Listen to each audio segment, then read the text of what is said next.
Good. Good morning, everyone. I am Pam Rich. I am an organization development consultant with People and Organization Development, which is part of People and Culture.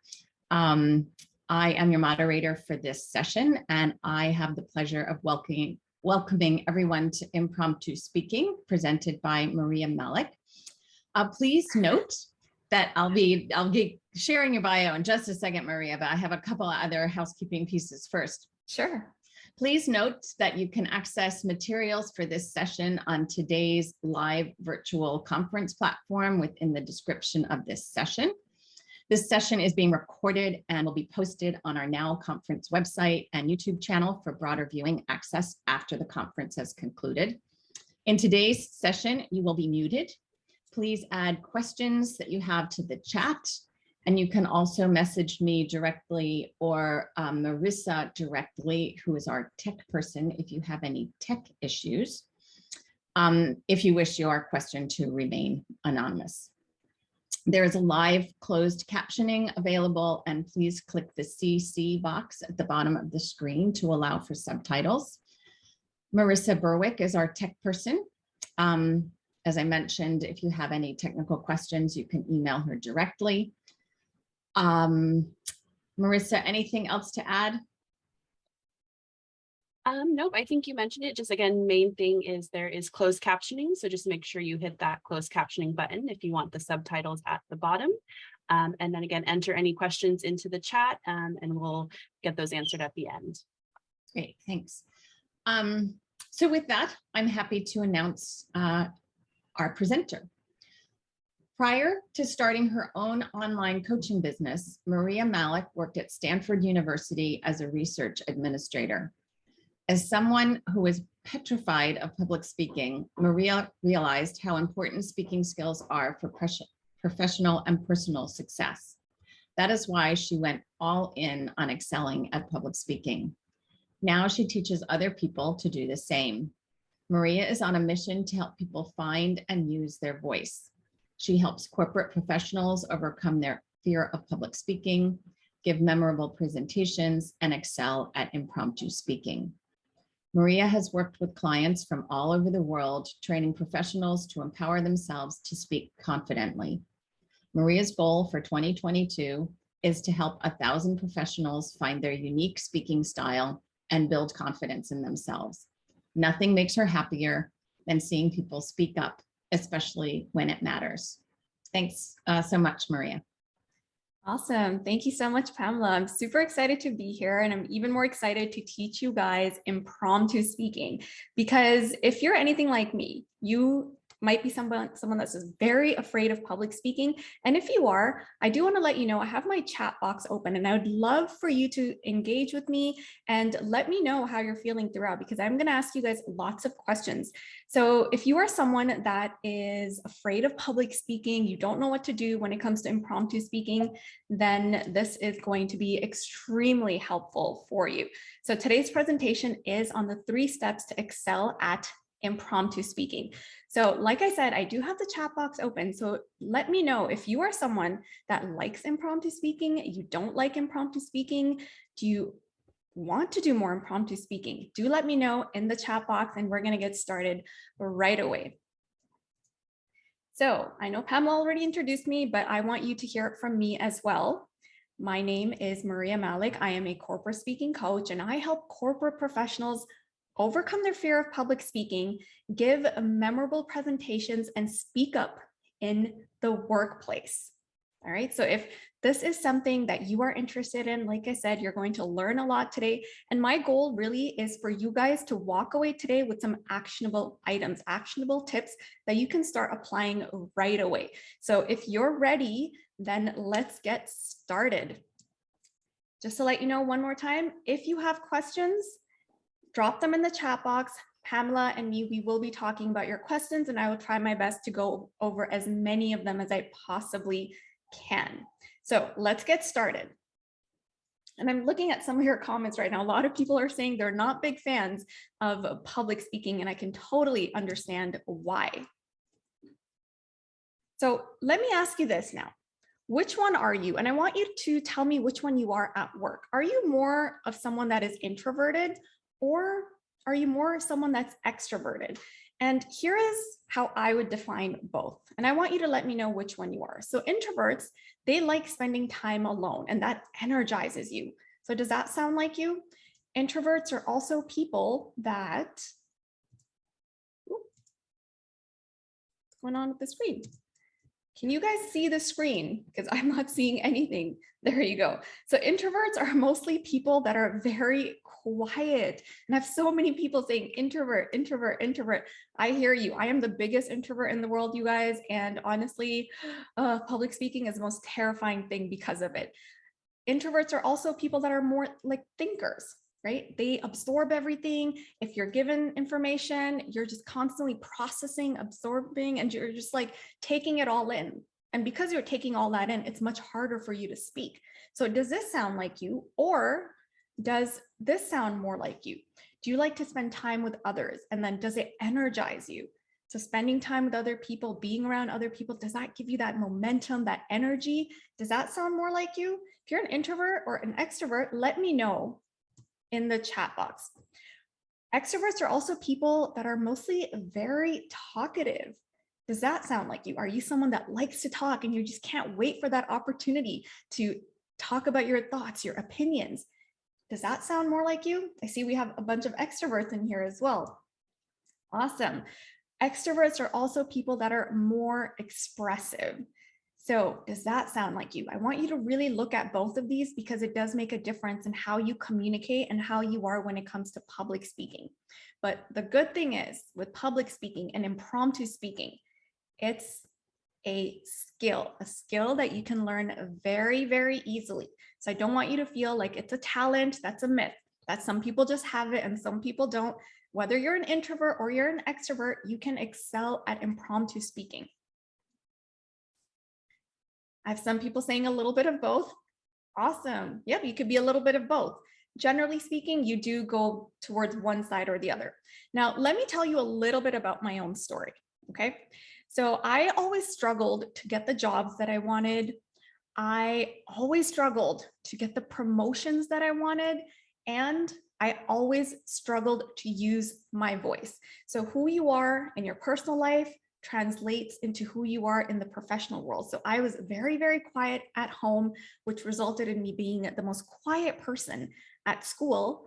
And then when I finally started working again, I was the most quiet person again. And I just was talking to someone about this recently, where a coworker once called me a ninja, because I used to come into work quietly. I wouldn't say a word. I was just hoping I could get through the day without having to interact with anyone, mostly because I was scared and I didn't know what to say. And then I would leave so quietly. And that day when someone told me, wow, Marie, you're like a ninja, that really made me think like, oh my God, am I that quiet? So even though I was quiet, I still wanted promotions. I still wanted to move up the corporate ladder. I was still very ambitious. So I started to analyze people around me, right? Because I had started a job once, and then I noticed that this other person that came in months after me got promoted before me. And I was like, okay, what? How come this person got promoted and I'm still stuck where I am? And I noticed a pattern. It was constantly people moving up, and I just felt like I was stuck in one place. I was like, what is going on? Why is everyone else moving up and I'm not going anywhere? It was really frustrating. So I started to analyze these people at one point after years of seeing this. And I also asked myself, so what do they all have in common? What are they doing that I'm not doing? And I was being an introvert, right? You really look and process and analyze people and analyze things. So I really sat down and I'm like, what are these people doing? Why are they getting promotions? And I'm still here. Nothing is happening with me. Why does my life feel like it's stuck? What is going on, right? What are they doing that I am not? That's a question I ask myself very, very often. Like, is there something wrong with me? Why is it that everyone is getting that next promotion? They're getting invited to all these lunches. They're moving up the corporate ladder and they're getting all these opportunities. And I'm just in a bubble and I'm stuck, right? So here is what I found when I started to analyze all these people. Number one, they were extremely confident in themselves, extremely. The second thing that I noticed about them was that they were very open and honest about who they are, how they feel, what their thoughts are, what their opinions are. Whereas I would always be afraid to speak up. I would always be afraid to say something because I was like, what if I sound stupid? Or what if people think, okay, what is she talking about? What if I embarrass myself? I had all these thoughts in my head, which resulted in me being so quiet. But these guys, right, that are moving up, that were really the driving force behind the company, and the people that were just they were shining all the time. They were very open about who they were. And the last thing that I noticed about them was that they were fearless. We're going to talk about fear a lot because fear plays a huge role in what you say and how you say it. So we're going to talk about fear, but these were the three things that they had in common. And these were the three things that I was not doing or I was missing. How many of you guys know who Anna Delvey is? Let me know in the chat box. This is Anna Delvey. Recently, there was a documentary on Netflix called Inventing Anna. So if you know who Anna is, say yes. And if you have seen it, say yes. I have lots of people saying yes, yes, yes. Now let's talk about Anna for a second. Okay, if you don't know, Anna came to the United States and she pretended to be a German heiress. Okay. I don't even think her real name is Anna Delvey. She used a different name. Delvey wasn't even her real name. So she used the name Anna Delvey, and she started socializing with the very rich and powerful in SNL. I'm sorry, why did I say SNL? I'm reading your comments at the same time, SNL parody. So she went to New York City and she started to pretend like she is an heiress, right? She told everybody she's an heiress. She started acting like she was an heiress, and she had this confidence about her. And guess what? Everybody believed her. No one for a second doubted who she was. They all believed her because she believed that she was an heiress, and she believed that she belonged where she is. Now, obviously, if you know the rest of the story, Anna scammed people out of money. She scammed so many people out of money. And of course, now she's facing charges, whatnot. But there's a lesson to be learned here from Anna, okay? When you show up and you show up being or thinking I am the best at what I do, people are going to believe you, right? Now, we have the opposite problem. I'm sure most of you guys here are very capable, and most of you guys here are intelligent people, but we show up as the opposite. We are these bright minds, but we show up thinking that maybe I'm not the smartest, maybe I'm not the greatest, or I can't do this, or I can do it, but what are people going to think, right? We do the exact opposite. But the reason why I wanted to talk about Anna is because what she did was just tremendous, right? Just through speaking and talking and the way she was dressing, she played the part, she dressed the part, and everybody believed her because she was confident in herself, right? She was fearless. She didn't care what anyone else thought. And she didn't just, try to get by. She was going above and beyond to do everything that she did to really stand out as an heiress. So let me ask you this. Why is impromptu speaking very difficult? Why do you guys think impromptu speaking is difficult? I would love your thoughts on this, right? Why is it so hard? If you get asked a question, if I ask Carmen, hey, Carmen, can you please turn on your camera? Let's talk about something right now, right? Why do we freak out? Why do we start sweating all of a sudden? Why does our heartbeat get so fast?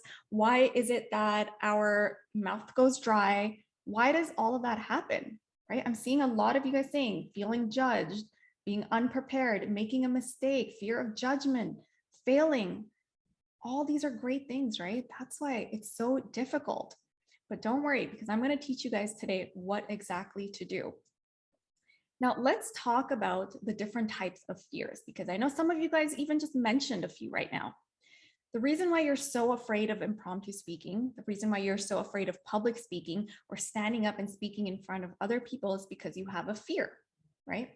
So when people say, I have a fear of public speaking, They're actually saying one of these following fears. So there are 7 different types of fears, and we're going to go over each and every single one of them today. And what I want you to do is identify which fear you have. You could have 1, you could have 5, you can have all 7, totally fine. I just want you to know which one you have, okay? So let's start with the first one. Very, very common, fear of judgment. And I see Lynette here, she's saying, and they're judging you. Exactly, right? You're standing up in front of people, you have all these things you want to say, you have a great presentation ready, but you look at people, all those eyes staring at you, and you're like, oh my God, they're going to judge me. People are going to judge me, right? They're going to think that I'm stupid or I don't know what I'm talking about. That's fear of judgment, right? If you have fear of judgment, say judgment in the chat box. What's the next one? Fear of failure. One of you guys mentioned this earlier. Also a very, very common one, right? Fear of failure. What is fear of failure, right? Some of us feel like, okay, if we do this presentation, I'm gonna do really bad, I'm gonna embarrass myself. And because of that, my boss is gonna have a talk with me. Because of that, I'm gonna lose my job. And then how am I gonna pay for my mortgage or my rent? And my kids are relying on me. It's just a spiral. It's like a crazy spiral that takes you completely out of control, right? Fear of failure, also a very, very common one. If you have the fear of failure, say failure in the chat box. Now let's look at the next one, fear of neglect, right? I have lots of people saying failure, very, very common one. Now, fear of neglect, okay, this one here, it's actually very common, but people don't realize that they have it, okay? Fear of neglect. We as human beings, we want to feel like we belong. We belong in a community, we belong in a society. And if we're shunned away or if we're thrown out of that society, we feel very neglected, right? How do you guys feel when sometimes you guys are, let's say your coworkers are all going out for lunch and no one invites you? You feel neglected, right? Or your boss gets a few people to do a presentation and you're not asked because you totally embarrassed yourself last time. That's neglect, right? We are constantly trying to fit in, and sometimes we feel like we don't fit in, or sometimes when we're left out, right, we feel like we are being neglected. So that fear is always there. Let's move on to the next one. Fear of selling. Now, selling isn't really just, okay, sell me this pen, sell me this product. You are constantly selling all day long. You're selling your skill sets, you're selling your ideas. You might actually be selling a product depending on what you do. You are constantly selling something every single day. If you go to an interview, you are selling in an interview, right? You're selling your skill sets. You're telling them, hey, hire me because I can do A, B, C, D. That is you selling. A lot of people have a fear of selling. And this one is another one where people don't realize it. So if you have a fear of selling, say selling, okay? Let's move on to the next one. Fear of people, also known as social anxiety. Okay, fear of people. This one's a big one, especially now with everything going on in the world. All of a sudden, we're in quarantine. Half of us have forgotten how to interact. I know I have. If I have to like be in front of everyone else, I don't know what I would do anymore. It's been so long, right? We have more and more of us now have the fear of people, right? People can be scary. We don't know what they're going to say, what they're going to do, how they're going to react. That's a tough one, right? If you have the fear of people, and it's okay to admit it, if you have a fear of people, say people in the chat box. I see lots of you guys saying people, right? Big one. It's a huge one. Next one. Fear of emotions, right? Some people are very emotional, right? You have all these emotions. You're afraid of what the other person might think, how they are going to react through their emotions. That's a very common one as well, right? Like I said, and this is related to the fear of people. You don't know how other people are going to react, what they're going to say, how they're going to behave. A lot of us have that fear, right? And it's a very common one. So if you have the fear of emotion, say emotion. Here's one more. Fear of embarrassment. How many of you have this? And if you tell me that you don't have this, I'm sorry, I don't believe you. Embarrassment, okay? I want to tell you guys something. So remember Pamela was just mentioning that I worked at Stanford. So this one time I had a presentation that I had to do, and I decided to, wear like a nice white blouse. All right. Super excited. And I had to go up the stairs, and I decided to take my coffee with me. And guess what? As I was going up the stairs, I spilled the coffee all over myself. Okay. Right before, 10 minutes before presentation, and I was wearing a white blouse. So it wasn't even like black that it could be hidden. Right. Now I'm like, oh my gosh, total embarrassment. I did my entire presentation that way, right? And what was I thinking about the entire time? The coffee on my shirt, right? Fear of embarrassment, right? What about tripping over and falling over something, right? You're walking in and you're wearing high heels, and boom, you kind of trip and you catch yourself, but everyone's looking at you. Now, okay, you have all those emotions completely out of whack, and you're like, oh God, this is scary. Right? Fear of embarrassment. We all have that. We're all afraid of embarrassing ourselves.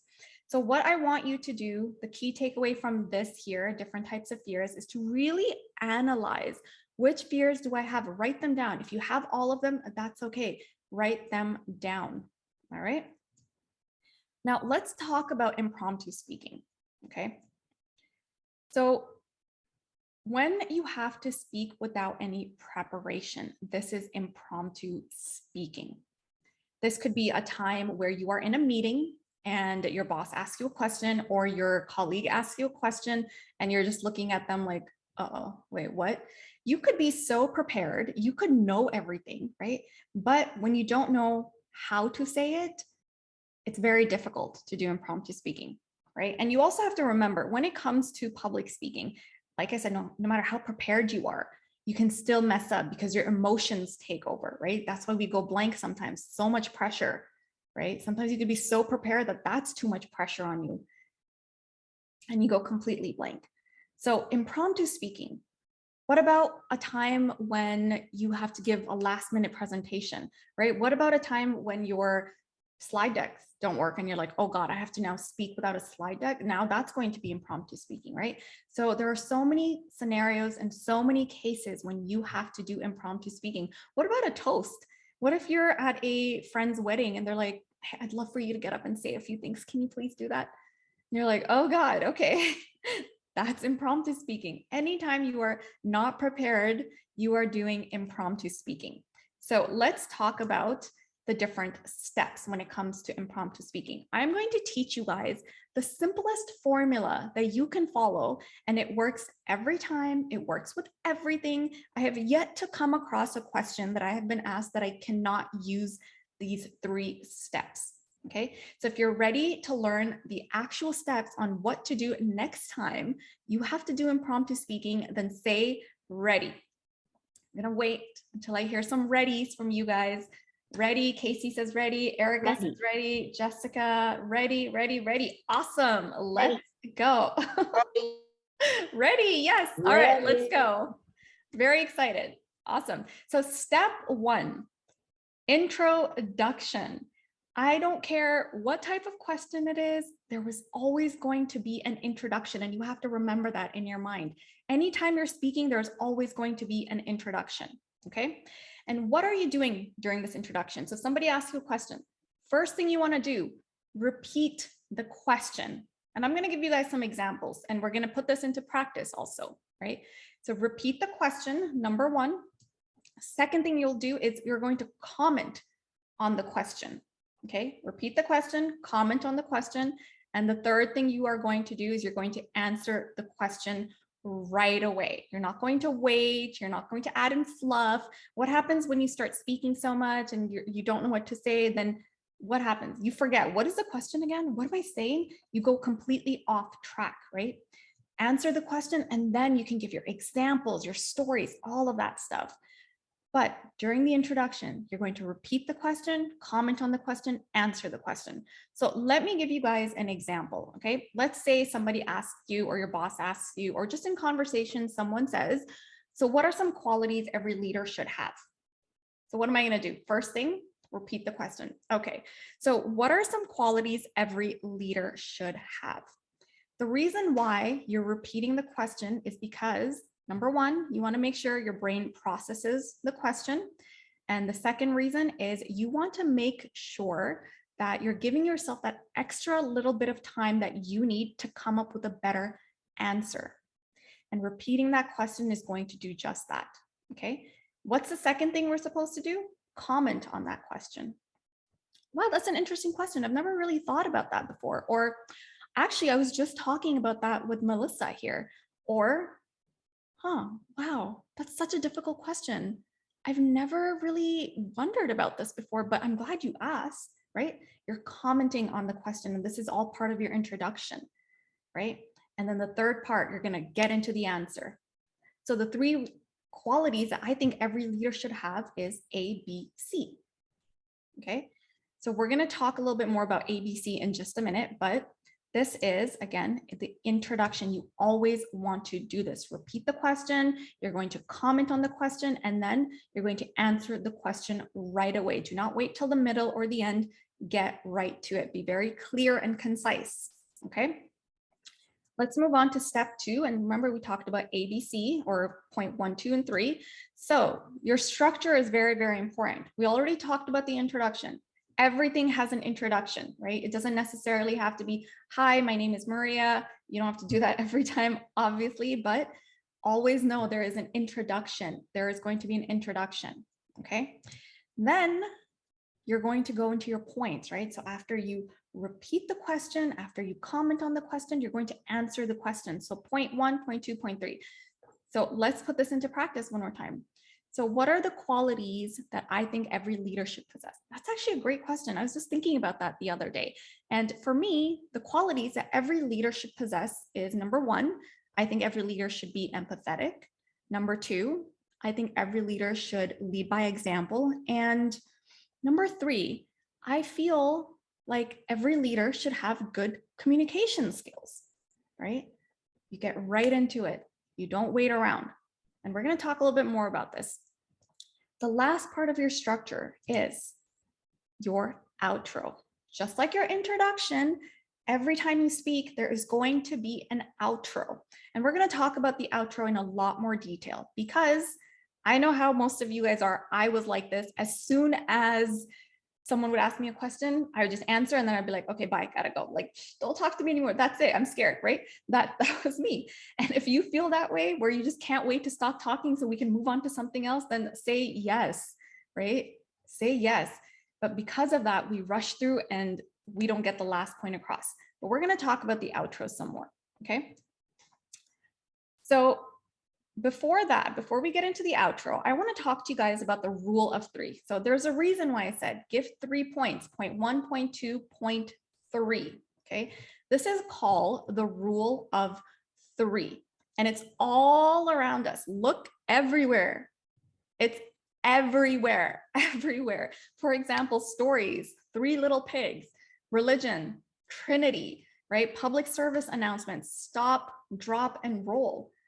These are all, they're everywhere. And it's not a coincidence. It's done very strategically, because when we speak in 3s, it becomes a pattern, and it's easier for people to understand, and it's easier for people to remember.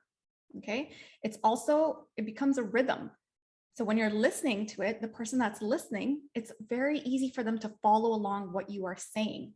Okay, so always have a rule of 3 in your structure. So you're either going to say, okay, well, here are the 3 reasons why, or you're going to say, here's the reason. And so you're going to say, here's the reason. You can give 1 reason, but you're going to give 3 supporting facts after that. Okay, here is the reason, and this is how I came up to the conclusion. Reason 1, 2, and 3. Okay, always speak in 3s. You guys ever see even this presentation, 3 steps. I am not telling you there are 4 steps. I'm not telling you there are 5 steps, right? As soon as you get into 4 and 5, it becomes too much for people, right? You have to remember, people need to absorb your information. They need to understand it. Only then do they learn it. If I told you today, I'm going to teach you 10 steps for impromptu speaking, I've already lost half of you. 10 steps. That's a lot. It's a lot of steps. Who's going to remember 10 steps, right? If you want things to be more impactful, if you want people to remember your message, speak in 3s. All right. Moving on now, let's talk about your outro. Okay. So we talked about this for a second, right? We talked about sorry, I'm having introduction, point 1, point 2, point 3. And now remember, I mentioned to you guys an outro. Outro is very, very important. And I want to talk to you guys and dissect what exactly to do during an outro. So most of you guys probably haven't even heard of what an outro is. Nobody talks about it. And for me, I don't understand why. Your outro is really the last time that you get to make an impact on your audience, right? If you've messed everything up, this is your chance now, okay, in the end, to really leave an impact, to make sure you answer the question if you didn't. So here are some things that you can do during your outro, okay? Number 1, summarize the key points. Let's say you're speaking for 10 minutes. People have such short attention spans nowadays. They're going to forget what you said in the first 2 minutes. So what do you need to do? Remind them. And it's okay to repeat yourself. The more times you repeat yourself, the more people will remember. So only repeat, however, the important things, right? You don't obviously want to do the whole presentation again. You just want to repeat the key point. This is what you should be doing in your outro. So yeah, again, the 3 reasons or the 3 things that I think every leader should possess are A, B, C, D, right? That's one thing you should be doing during your outro. The second thing that you should be doing during your outro is bringing it back to the audience, right? So if somebody asks you a question, you answer it, you give them your thoughts, your opinions. Also ask them, hey, what do you think? Or you can ask them even just a question like, does that make sense? Or I'd love to elaborate some more if you'd like for me to, or that's what I think about it. How do you feel about it? Or what are some reasons that you think A, B, C, D, right? Whatever it is, bring it back to the audience. You have to engage your audience. I know sometimes you guys feel like as a speaker or as someone that is being picked on, or if you're in a meeting, someone says, hey, I need you to say something, you feel like it's all about you. And it's not, right? It's also about everyone else there. So include everyone in the conversation. So you answer the question, bring it back to the audience. Does that make sense, right? Did that answer your question? That's one thing you could say, or you can even say, I'd love to know your thoughts on this, right? You're bringing it back to the audience. And what is a third thing now that we're going to do during our outros? You're going to leave it open-ended. So remember, we were just talking about this. I was this type of person, and I know a lot of you guys are also. Somebody asks you a question, you'll just say what you need to say, and then you'll run out. You're like, okay, yeah, that's it. Okay, gotta go, bye, right? If that's you, then say yes. Let me know I'm not the only one that did that. And I know this is true because I see so many people and I just wonder, wait, what? We're already done, right? So I'm seeing lots of yeses, lots of yeses. Yeah, someone says, I say, yeah, so exactly. Sometimes you finish answering, you're like, yep. And then there's this awkward stare, right? So you want to avoid that. You want to be in control, in charge, and you want to be confident when you're answering. So leave it open-ended. Instead, once you answer the question, say something like, if you have more questions, this is how you can reach me. Or let's say you're at a networking event and somebody asks you a question and they just like give you that look like, wait, I don't understand what you said. Okay, no worry. Hey, by the way, here's my card. If you have any more questions, please let me know. I'd love to clarify this for you, right? You have to leave it open-ended because as soon as you close the doors on your audience, and when I say audience, this could be people in a meeting room, right? This could be when you're doing presentations. It could be at a networking event. Anytime you're speaking to someone, that's your audience. So if you close the door on your audience, they automatically feel like, okay, you don't want to talk to them, right? And that makes it look like you're not open and you're not as confident. So you want to leave it open, leave the doors open. Hey, leave the doors open for that communication. Hey, if you'd like to grab some coffee later, I'd love to help you catch up on so-and-so, right? Someone saying to start walking away. Yeah, that awkward walk where you just move back and you're like, all right, well, bye. Don't do that, you guys. Just leave it open-ended. And I promise you're going to build such amazing connections this way as well. Okay, so again, our outro, you're going to summarize the points, you're going to bring it back to the audience, and you're going to leave it open-ended. Let's go back to our example. What are some qualities every leader should have? How can I summarize this now in the end? So what I would say is, again, some of the qualities I think every leader should have, again, are they should be empathetic, they should have great communication skills, and they should be able to lead by example. I'd love to know your thoughts as well. What do you think a good leader should have? And is there anything else that you can add to that? right? Now I'm leaving that door open for communication. And that's what you want to do when you answer a question. Okay. So before we continue, and I am going to ask you guys to put things into practice, because the best way to learn is to practice. So I know I've taught you a lot, but before we continue, do we have any questions? Pamela, let me know if we have any questions from anyone that I can answer. I think I saw some people raising their hands. So let me know before we continue if you guys have any questions. So there were more comments, but I think that you might be able to speak to them. Some of them had to do with confidence. Sydney asked or said, I wonder how these confident people that you are talking about assess themselves. Sometimes people seem confident and open to others, but they're actually really self-conscious.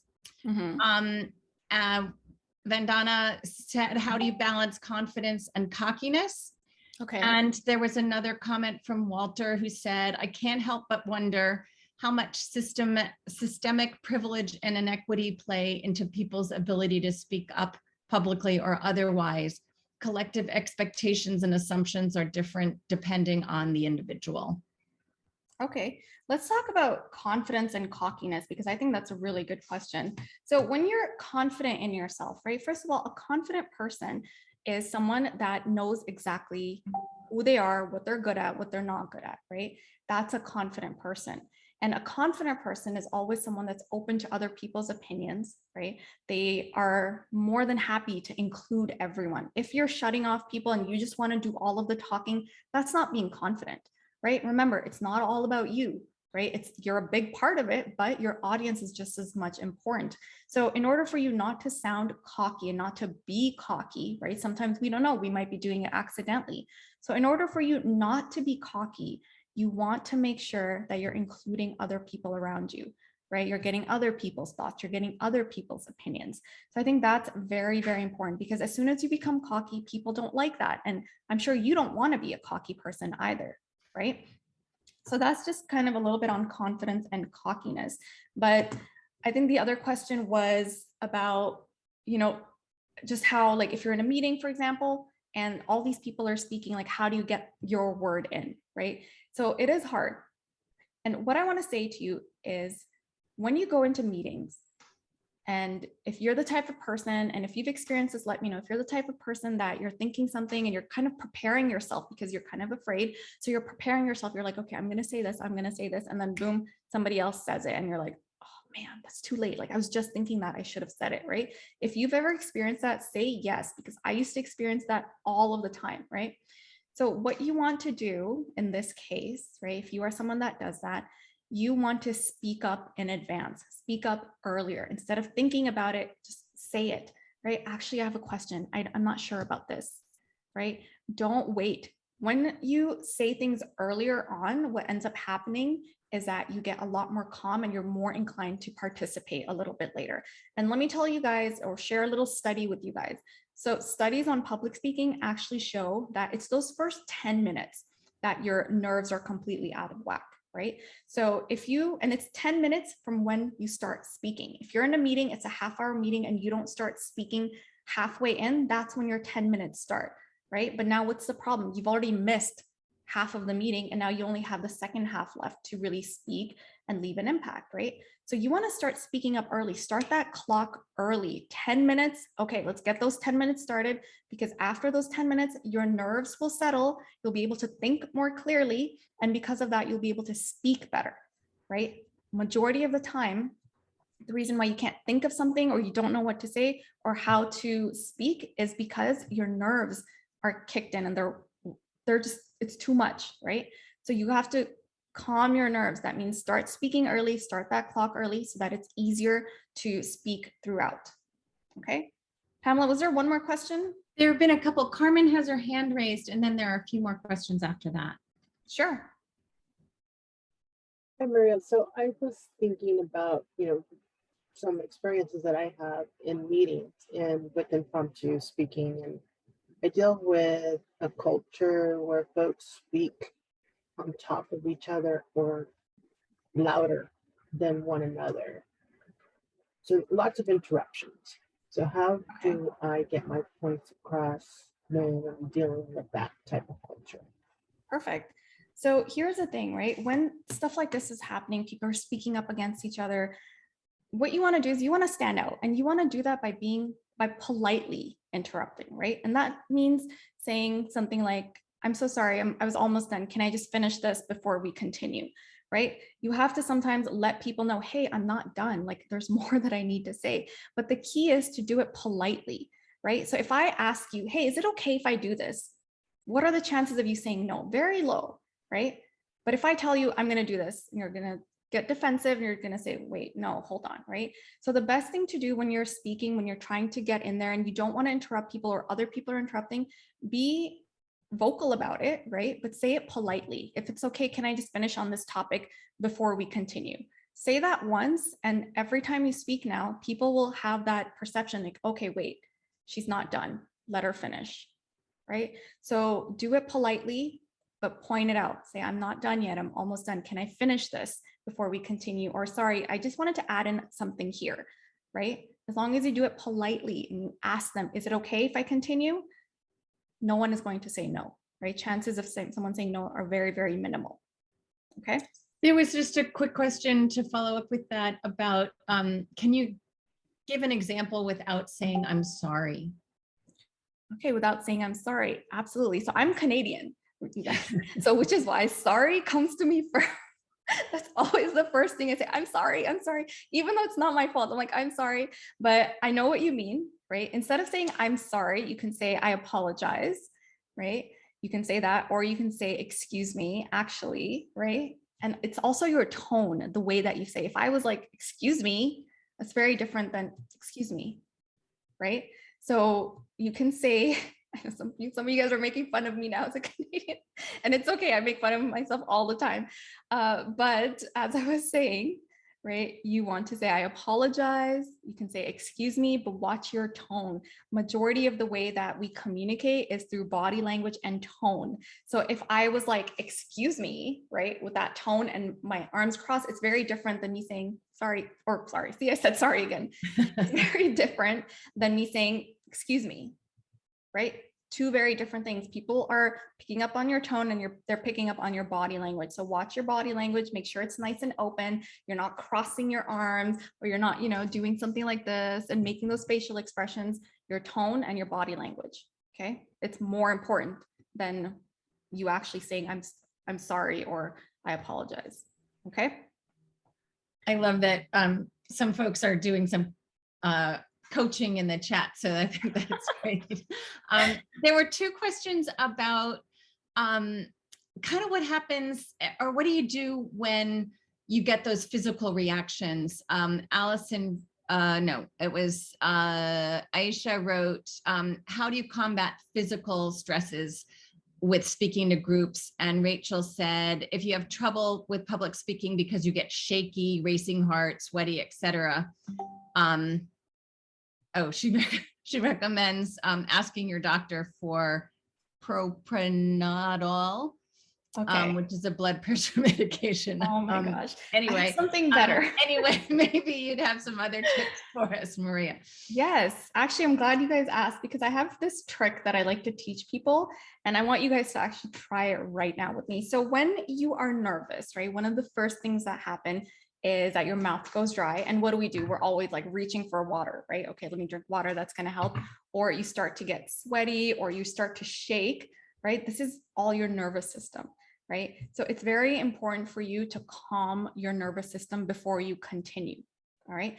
The exercise that I want you to do is, whenever you're about to get up in front of your audience and you're feeling this happening, I want you to actually take your index finger, okay?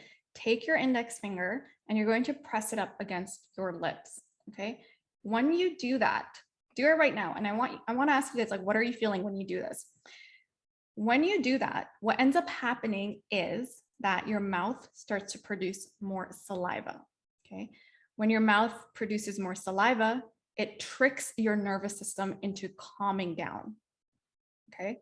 So you want to calm your nervous system, and especially when there isn't enough time, that's the best thing you could do. calm your nervous system. So do it right now, and you guys are going to notice your mouth just starts producing more saliva, right? Even if your mouth isn't very dry and you're still feeling like, okay, my nervous system is a little bit out of whack, I'm getting nervous, right? Still do it. And you're going to notice that you're going to start calming down. Okay. And just a quick note, if you are wearing lipstick, and I've done this once, like I said, like I've embarrassed myself in every possible way.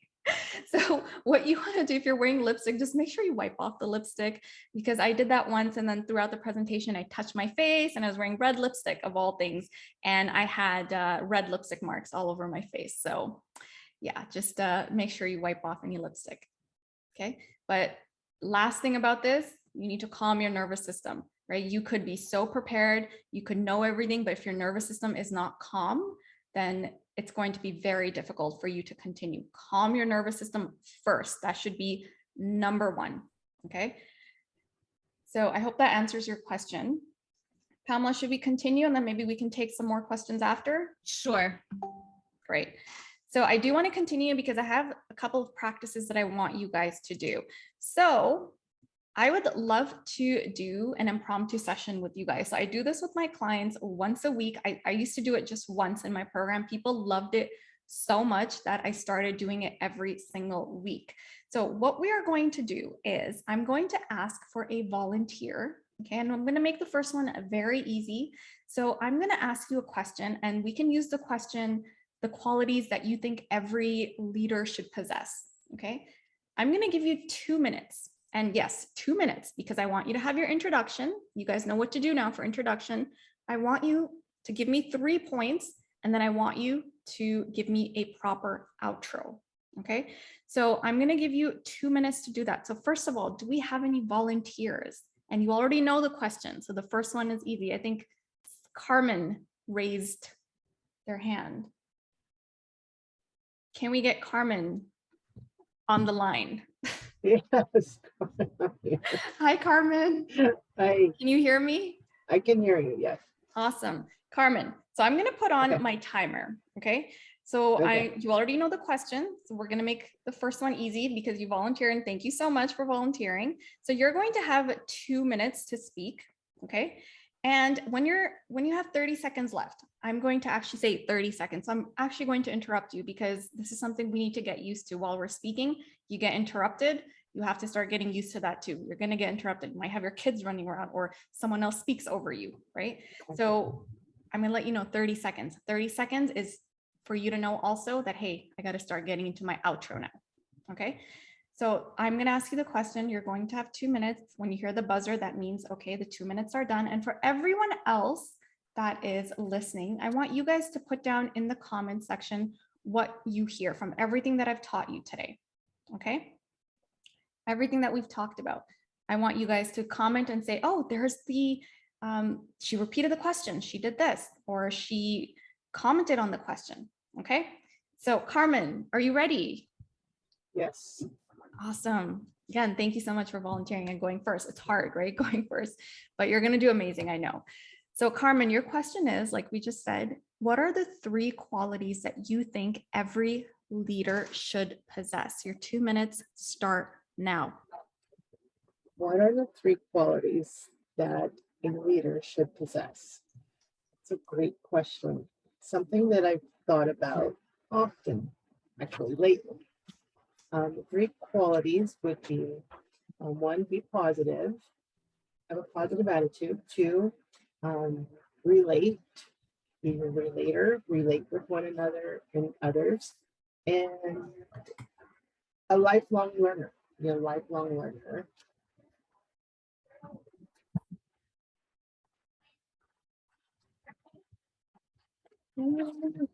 Outro. So, You can explain a little bit why you think these things. okay. So, in having a positive attitude, I believe that that is contagious and it paves the way for others to lead or to follow. So, it's important that the leaders maintain a positive attitude. And to relate with one another is important because folks want to feel that connection. And instead of feeling connected is important and being likable instead of having a jerk leader, you want to like your leader. So the other one is being a lifelong learner, having an open mind, and always being willing to learn more or above and beyond what you already have. 30 seconds. So leadership is a really important topic in my mind. What do you think? What do you think leaders should possess, or the skills leadership have? All right. Thank you so much. First of all, can we just get a round of applause for Carmen? Carmen, that was awesome. You went first and you did amazing. Thank you so much. So let's go over Carmen's answer, right? First of all, she repeated the question. She commented on the question. She went right into the question. Okay, let me answer that question. And I know there was a little bit of confusion. Okay, what do I do after, right? So depending on how much time you have, if you know you have more time, right? First of all, if you've been given 2 minutes, you guys use up that time. That is your time to shine, right? Use up that time. If you've been given an hour, use that entire hour, right? So if you have more time, that's the time where you can elaborate why you think this, right? You can throw in your examples, you can throw in your stories. There's so much stuff now you can add in. And with the outro, you did everything, right? You summarized a little bit and then you asked us for our opinion. You left it open-ended. So great job, Carmen. Thank you so much. All right, let's have another volunteer, and we're going to change up the question this time, by the way. So we'll make it a little bit fun. I'll ask you guys a funny question, an easy one, I promise. So do we have another volunteer? If you'd like to volunteer, please raise your hand and then we'll get you on. So one more volunteer. I think Ore Carmi has raised their hand. If we can get them on, please. 2 more after. Awesome, you guys. I'm liking this. We're going to change up the questions. So do we have Ori? I'm here. Hi, Ori. How are you? Nervous. How are you? That's all right. This is why you're here. You want to overcome that nervousness and you want to be able to make sure that everything you've learned today, you're applying, right? Right, and I'm also keeping in mind the 10 minutes that you talked about. So this is my start. Awesome. Good. I'm glad to hear that. So like I said, we'll make this one easy. Okay. And I like to change up the questions because I want you to be able to think on your feet, different types of questions at any given time. So Ori, and that's how you pronounce your name, Ori? Or. Thank you for Okay. asking. Yes, of course. So Or, your question is, you wake up in the middle of the jungle. Okay. You have 2 minutes to tell me, what do you do? I wake up in the middle of the jungle. What do I do?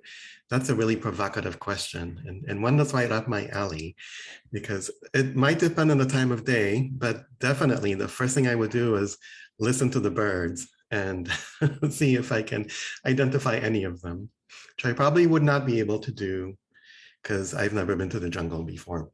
Next thing I would do is freak out, because what am I doing in the middle of the jungle? And then I would start to consider, what are my options? And of course, this all depends on the context. Did I plan to be in the jungle, or as I'm assuming, did I just end up in the jungle? Yeah, and I'm kind of curious if that's what, if I kind of answered what you were going for, or if there's something else you would like to ask me. Yeah, no, it's along the lines of that. So let's say you figured out that you have to stay at the jungle forever. Then what? What would be your reaction to that? 30 seconds. Let me clarify the question. What if I knew in advance that I had to stay in the jungle? Yes, you knew in advance. Or no, you just found out right now. I told you, hey, or you're going to be staying in this jungle forever. What's your reaction? Forever. Forever. What's my reaction for having to stay in the jungle forever?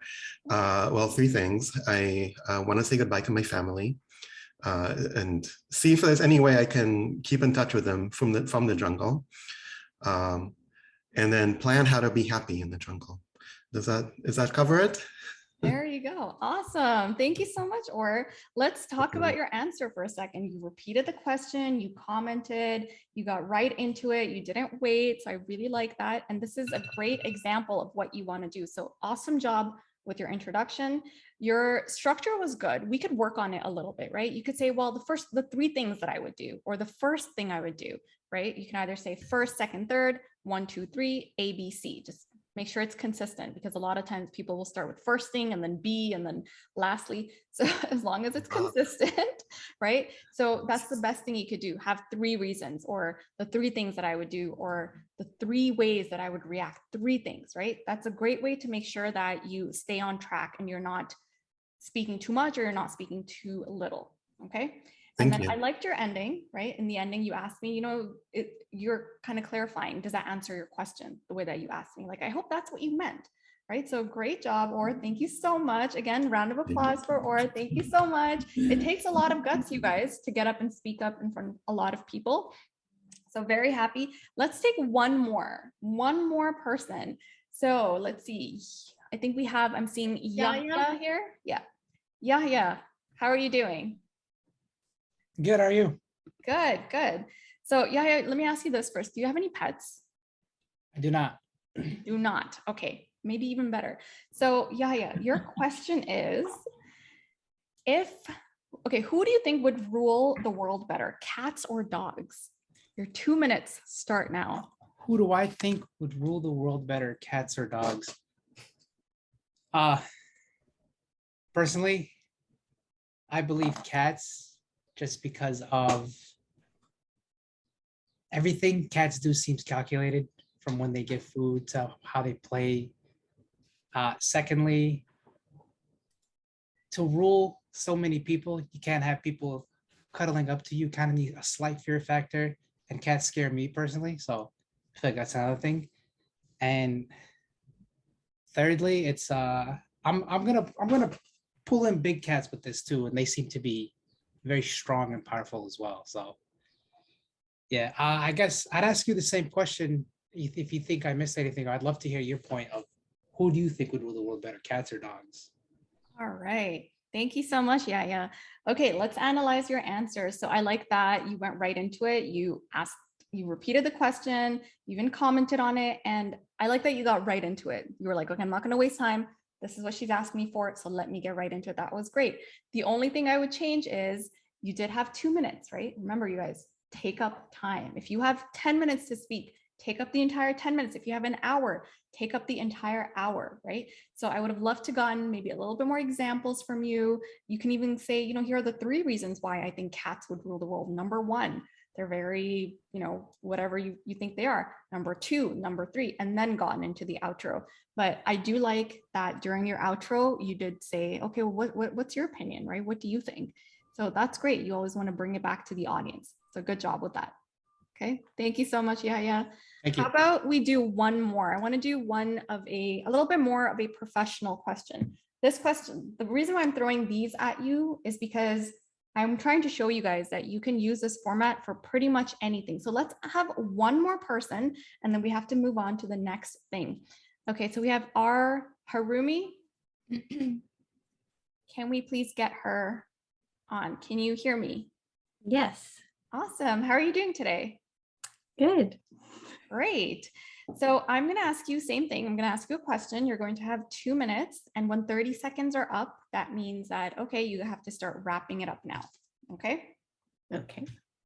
So your question is going to be, or a statement, and I want you to elaborate on this.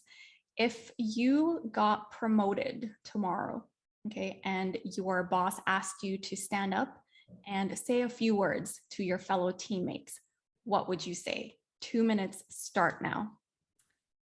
So if I got promoted, can I have a clarifying, promoted in my unit or outside of it? Let's say in your unit. In my unit. Okay. So if I were promoted in my unit and my boss asked me to say a few words to my coworkers, boy, I'd have to think really long and hard about that, because there's a lot of folks that have been in the department longer than me. So I would want to be able to address them. So let me think. I guess there's 3 things I would say. First would be to acknowledge and appreciate all the folks that I've gotten support from in the department. Second, I would probably want to highlight the folks on my team directly, because I think the team has helped elevate me in my role because of the great work that they do. And then the third thing I would probably say is what I look forward to in the new role. And I think those three things would really kind of hit upon what I think people might want to hear. And then, that's probably how I'd go about it. Marie, what would you say would be a good 3 points to hit if you were put in this position? Awesome. So we'll stop here. We still had 30 seconds left, but that's all right. So what I loved, first of all, that was so obvious with this one, you had 3 points, right? You'd acknowledge, you'd highlight, and then you look forward to the role and all that. So great structure. This is a great example of a structure that you can use. So good job with that.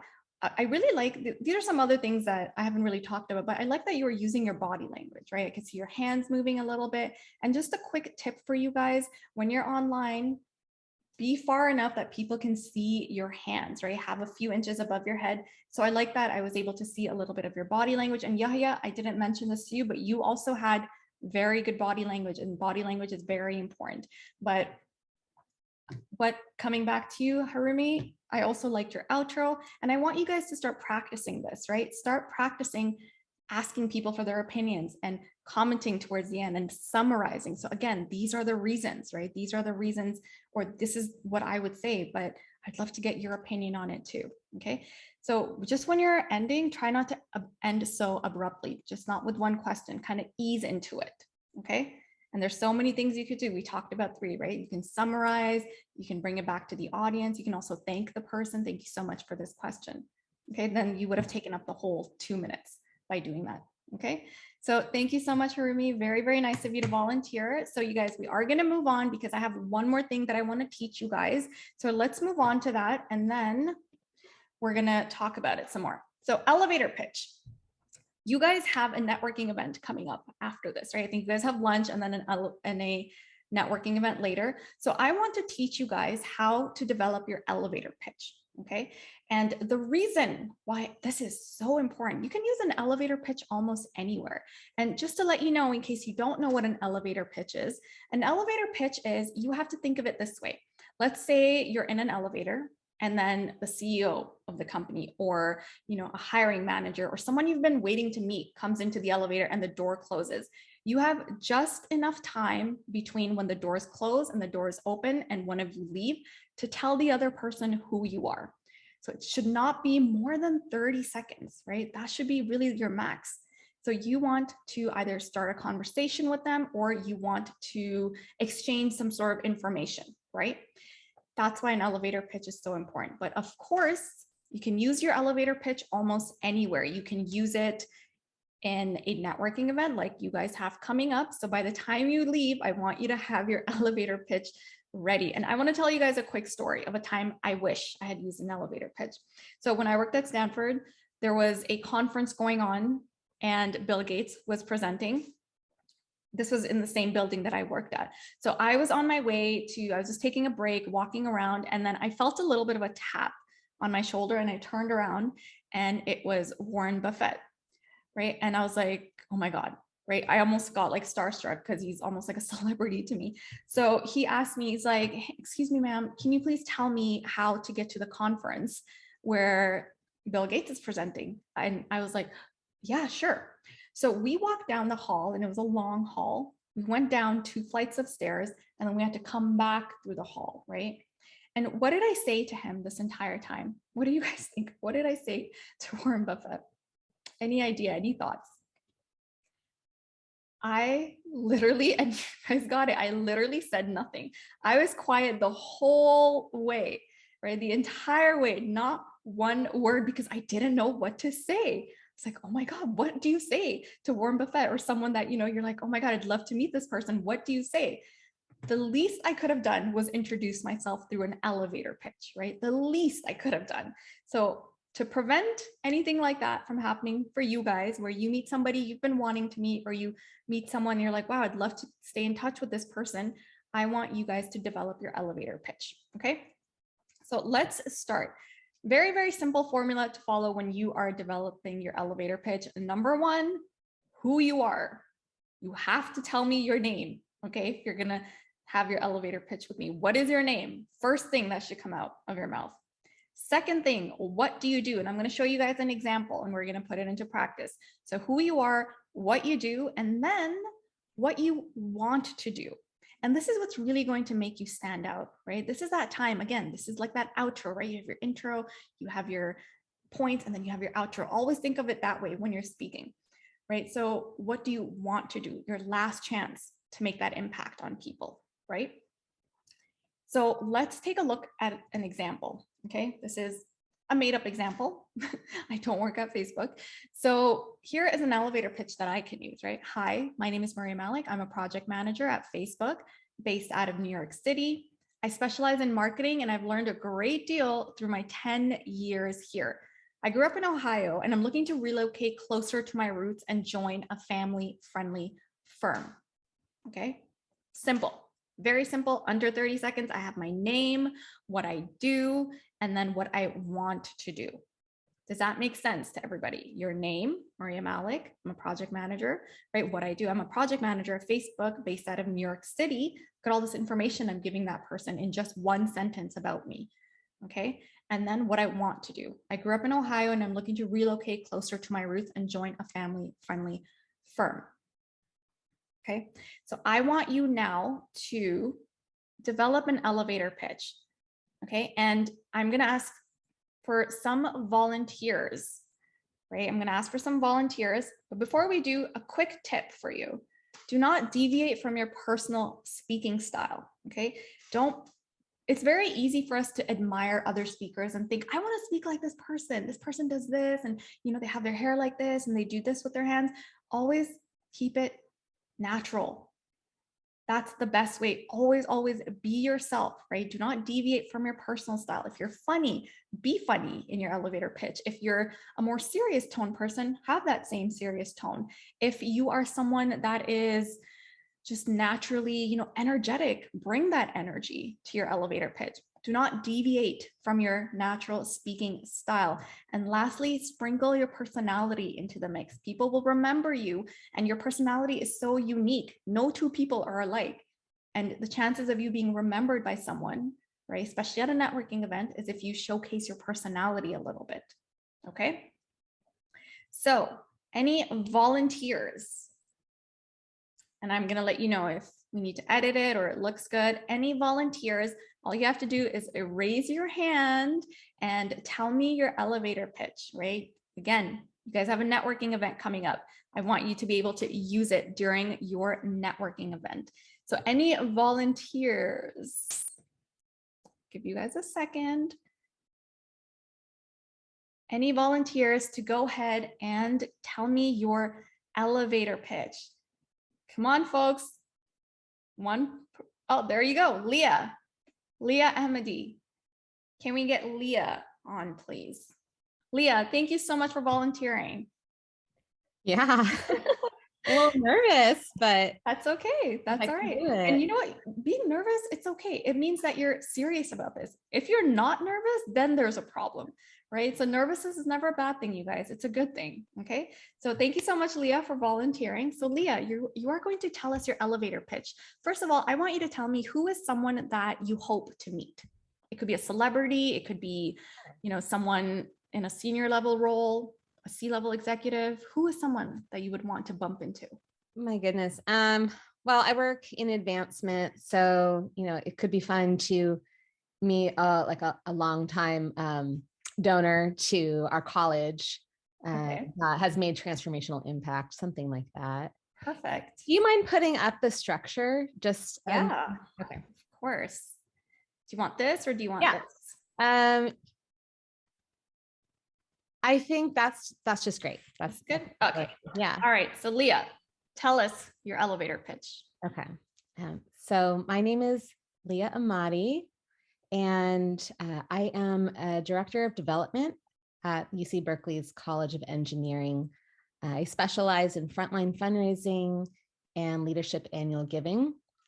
And in the last 14 years, it's really been a pleasure to connect donors with things that they're passionate about to make impact. And,